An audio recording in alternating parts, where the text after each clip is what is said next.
अब आप ये जान लीजिए कि जस्टिस अशोक भूषण का वो कौन सा फैसला है जिससे सीजीआई असहमत हुए। जाने साल 2018 में क्या हुआ था। ये पहली बार नहीं है जब दिल्ली और केंद्र सरकार की लड़ाई पर सुप्रीम कोर्ट का फैसला आ रहा है। इससे पहले 4 जुलाई 2018 को सुप्रीम कोर्ट ने केंद्र बनाम दिल्ली विवाद के कई मसलों पर फैसला दिया था। सुप्रीम कोर्ट ने दिल्ली में अधिकारियों के ट्रांसफर पोस्टिंग को लेकर बड़ा फैसला सुनाया है। सुप्रीम कोर्ट के 5 जजों की संविधान पीठ ने अधिकारियों के ट्रांसफर पोस्टिंग का हक दिल्ली सरकार को दे दिया है। कोर्ट ने कहा कि दिल्ली में चुनी हुई सरकार को ही प्रशासनिक सेवाओं का अधिकार दिया जाना चाहिए। पीठ ने इसी साल 18 जनवरी को सभी पक्षों को सुनने के बाद अपना फैसला सुरक्षित रख लिया था। मामले को चीफ जस्टिस डी.वाई. चंद्रचूड़ की अध्यक्षता वाली 5 जजों की पीठ ने सुना। पीठ में जस्टिस एम.आर. शाह, कृष्ण मुरारी, हिमा कोहली और पी.एस. नरसिम्हा शामिल थे।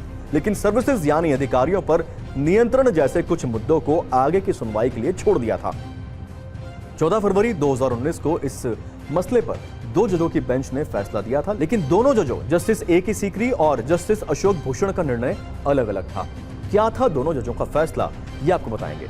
जस्टिस सीकरी ने माना था कि दिल्ली सरकार को अपने यहां काम कर रहे अफसरों पर नियंत्रण मिलना चाहिए। हालांकि उन्होंने यह भी कहा था कि जॉइंट सेक्रेटरी या उससे ऊपर के अधिकारियों पर केंद्र सरकार का नियंत्रण रहेगा। उनकी ट्रांसफर पोस्टिंग उपराज्यपाल करेंगे।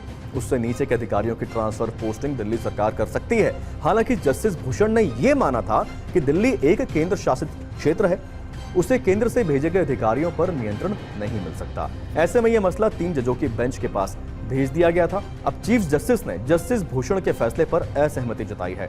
दोनों पक्षों ने क्या क्या दलीलें दी, ये आपको बताते हैं। दिल्ली सरकार ने दलील दी कि साल 2018 में सुप्रीम कोर्ट की संविधान पीठ कह चुकी है कि भूमि और पुलिस जैसे कुछ मामलों को छोड़कर बाकी सभी मामलों में दिल्ली की चुनी हुई सरकार की सर्वोच्चता रहेगी।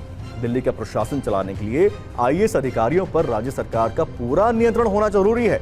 केंद्र सरकार ने कहा कि government of NCT of Delhi act यानी जीएनसीटीडी एक्ट में किए गए संशोधन से स्थिति में बदलाव हुआ है। दिल्ली राष्ट्रीय राजधानी है, यहाँ की सरकार को पूर्ण राज्य की सरकार जैसे अधिकार नहीं दिए जा सकते।